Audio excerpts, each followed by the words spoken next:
At dawn, the salt desert glows like a frozen sea. Light spills across the flats, turning every grain of crystal into a mirror. Wind moves but makes no sound. A monk kneels beside a shallow pool so still that sky and earth are indistinguishable. He bows, his reflection bowing with him, two bodies joined by a single breath. The water has no color. The salt beneath his sandals burns white.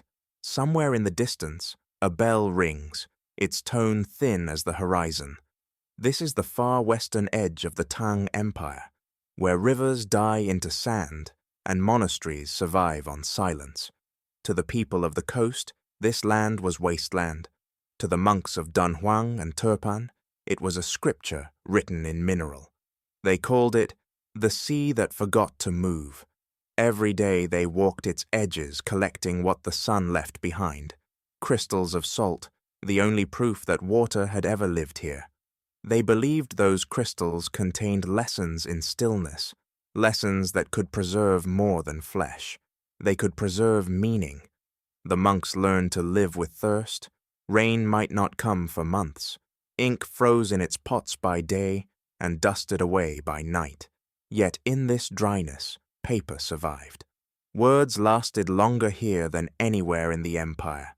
The desert, it seemed, loved memory. In the caves of Dunhuang, where the cliffs of Mogaoku rise like honeycomb, monks painted the life of the Buddha in pigments made from crushed stone and desert plants. But the air was harsh. Colors faded, scrolls crumbled, humidity warped even the purest paper. Then they discovered salt. Mixed in small amounts with glue and mineral dust, it sealed the surface of ink and repelled insects. What began as accident became preservation. Over time, the practice became ritual. Monks called the mixture the tears of the earth. Each manuscript they copied was dusted with fine crystals before being rolled and stored. When sunlight entered the caves, the scrolls shimmered faintly, as though each word exhaled frost. Salt became their quiet guardian, invisible yet eternal. Travelers who visited Dunhuang in later centuries described the air inside the libraries as cold and sweet. The scent of paper mixed with minerals, faint incense, and time itself. The monks believed that as long as the salt remained dry, the Dharma would never vanish. In an age when most knowledge was devoured by humidity or fire, they had found another element, desiccation, to protect the mind of the Buddha.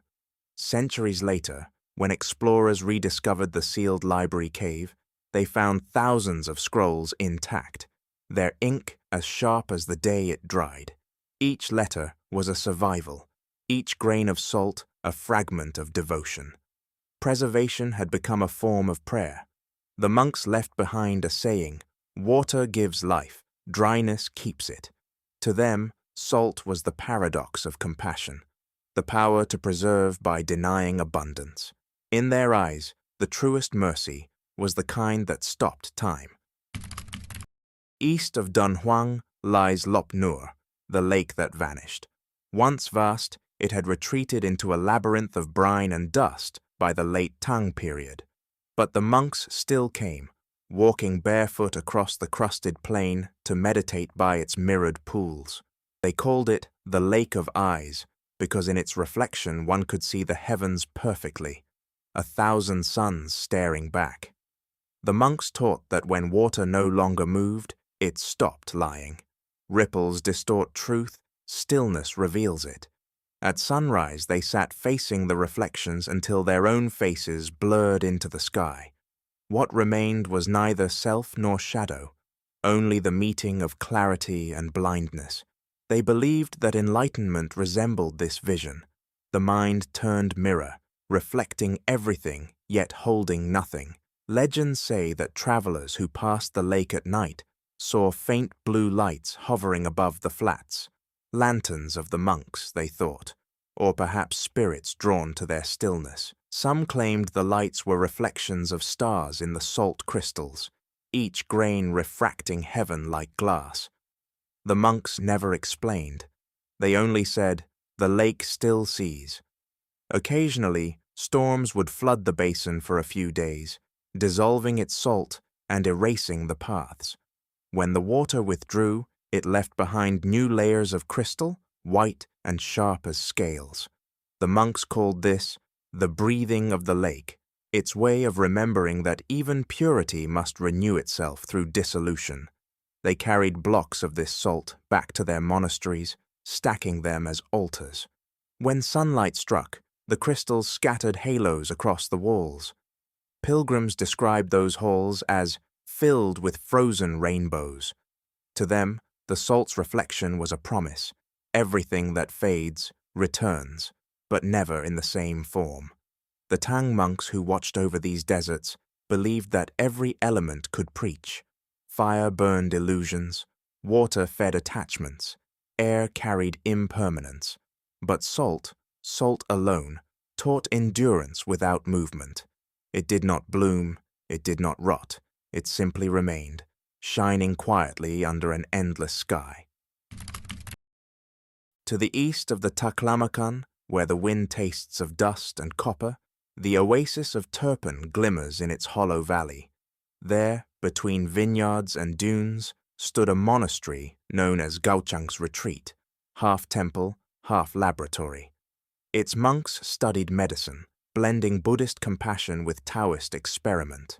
Their leader was a man remembered only as the alchemist of Turpan. He kept no disciples and left no sermons, only notes etched on clay tablets, recipes written in the language of elements. One line reads, "Salt binds life, fire tests it, air redeems it." For him, purification was a process, not a prayer. Each morning, he boiled saline water in bronze pots until it crystallized, watching the crystals form patterns that resembled frost on a window. He called them sutra flowers, transient scriptures blooming from evaporation. To the alchemist, salt was not merely preservation, it was the bridge between solid and vapor, between existence and release.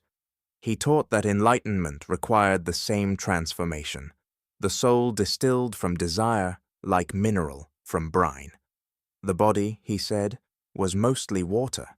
To find stillness, it must first learn to dry. Local legend claims he could cure fevers with salt alone.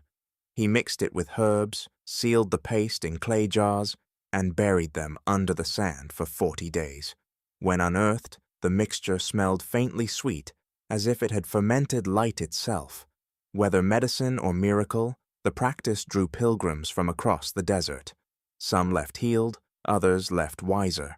All left carrying a handful of white crystals wrapped in silk, his silent blessing. One evening, the alchemist disappeared. Only his cauldrons remained, their rims crusted with pale residue. His fellow monks said he had finally perfected the art of preservation. He had turned to salt and joined the desert he had studied. Centuries later, when traders stumbled upon a patch of pure white stones near the old monastery, they gathered them and placed them in a shrine. Even now, the locals call it the alchemist's bed, the place where science met serenity and both dissolved into dust. Beyond Turpan lies the rim of the Tarim Basin, where cliffs rise like frozen waves. In one hollow, sealed by sand for centuries, archaeologists once found the bodies of monks, their robes intact, their skin pale but uncorrupted. The desert had embalmed them without human hand. To the Tang pilgrims who first discovered them, these were not corpses, but evidence of enlightenment, proof that the body, if stilled enough, could resist decay. They called the place the Cave of Preserved Saints. Within, the air shimmered with salt dust, and the walls glittered faintly under torchlight. Offerings of dried lotus petals and fragments of scripture were left at their feet. The monks who guarded the cave refused to name the preserved ones. "They are nameless as salt," they said. "They remain so others may understand stillness."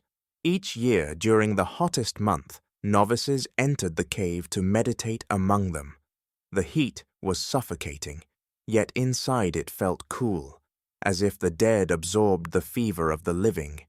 Those who emerged spoke of a silence so deep it seemed to erase sound itself. For many, it was a revelation that death, in its quietest form, was not loss but equilibrium. Over time, the preserved bodies hardened to mineral, their robes fused with the salt crystals forming on their skin, turning fabric into stone. To the faithful, this fusion was sacred. Flesh and earth had reconciled, spirit had turned tangible. The monks chanted verses from the Diamond Sutra. All forms are illusion. To see the formless is to awaken. Here, illusion was gentle, not denial, but transformation. When later travelers visited, they reported the bodies smelled faintly of resin and desert rose. The air, though heavy with minerals, was strangely clean. Some wept, thinking they had entered heaven's antechamber. Others turned away, unable to bear such serenity. The monks who tended the cave saw no contradiction. Those who fear decay, they said, fear change, and change is the only truth to the Tang world, where emperors built marble tombs and poets dreamed of immortality. The cave of preserved saints offered a different promise, that the body could return to purity, not through gold or magic, but through stillness. Salt was not preservation against death, it was death made harmless, transparent as crystal. At sunset, when the desert wind rose, it carried the smell of minerals from the cave mouth. Travelers would stop, bow, and whisper prayers into the dry air. They believed the saints listened, their hearing perfect, because it was no longer divided by heartbeat or breath. The desert taught its monks a lesson no scripture could write. That time is a solvent, and salt the last resistance. Every crystal, every preserved body, every scroll that survived centuries of dust spoke the same truth. Permanence is not the absence of change, but the stillness that accepts it. Near the edge of the Taklamakan desert, where dunes rise like waves of glass, stood a sanctuary built entirely from salt. The locals called it the White Monastery. Travelers approaching from the east saw it shimmer long before they reached its walls. At midday, it seemed to float. By dusk, it vanished into the horizon. From a distance, no one could tell where the desert ended and the temple began. That was its purpose. According to Tang chronicles, the monks who built it used bricks carved from solid salt deposits and bound them with a mixture of brine and clay. The structure grew slowly, one shining block at a time. When finished, it contained a single hall, an altar of white crystal, and a bell that rang only in strong wind. Its walls dissolved slightly each year, returning to the soil like melting snow, and the monks repaired it not to stop the erosion, but to honor it. The temple teaches by dying, their abbot said. We rebuild to remember that even purity needs tending. Inside, light refracted through the translucent walls, scattering into rainbows that shifted with the sun. Monks meditated beneath these moving colors, describing them as sermons of silence. They drank from wells of brine, ate little, and spoke less. To live in the White Monastery was to surrender to impermanence, to feel the walls crumble under one's own hand, and call it peace. During rare storms, the desert's salt winds carved patterns across the outer walls, swirls and petals, like frost on glass. Pilgrims said they resembled mandalas drawn by invisible fingers. The monks refused to erase them. The wind paints, we observe, they said. When lightning struck the flats, the flashes lit the entire building as though it burned from within, a momentary glimpse of a temple made of light and vapor. Over centuries, the White Monastery slowly disappeared. The wind reclaimed its blocks, scattering them across the dunes. Today, only fragments remain, crystalline slabs half buried in sand, glinting like pieces of a broken mirror. Yet locals still collect the salt to this day, dissolving it in water for blessings or sprinkling it at their doorways. A grain from the temple keeps rot away, they say. Even in ruin, The monastery continues its work, preserving by vanishing. The monks of the Tang deserts did not seek eternity in gold or monuments. They found it in stillness, in the dry breath of salt, and the silence of a land where even rivers gave up. Their world was not lush, yet it glowed. In that desolation they discovered a truth too fragile for cities, that what endures is not what resists decay, but what joins it without fear. Across their sanctuaries, the caves of Dunhuang, the Lake of Eyes, the vanished Temple of Salt, preservation became meditation. Scrolls hardened into crystal, bodies turned to mineral, walls learned to shine before they fell. Their legacy survives not in conquest, but in clarity. Theirs was a science of serenity, the study of how form dissolves into essence. Centuries later, archaeologists and travelers find traces of their discipline. The manuscripts untouched by mold, the shrines intact despite time's hand, the salt paths gleaming faintly under moonlight. Yet what moves us is not the survival of their objects, but the endurance of their silence. Even now the desert holds that hush, a sound so thin it feels like listening to light. In Buddhist thought, water symbolizes desire, the force that binds the soul to motion. The monks of the salt deserts sought the opposite, not the flood, but the evaporation. They watched the last droplets of water vanish and called that moment enlightenment, the instant when nothing remains but crystal clarity. To them, to be preserved was not to escape death. It was to meet it cleanly, without stain or fear. When twilight returns to the salt plains, the wind lifts a shimmer of dust into the air. It looks like snow, but it never melts. Somewhere beneath that pale horizon, a single grain from the white monastery reflects the dying sun. The world goes silent again. The desert breathes in salt and exhales eternity,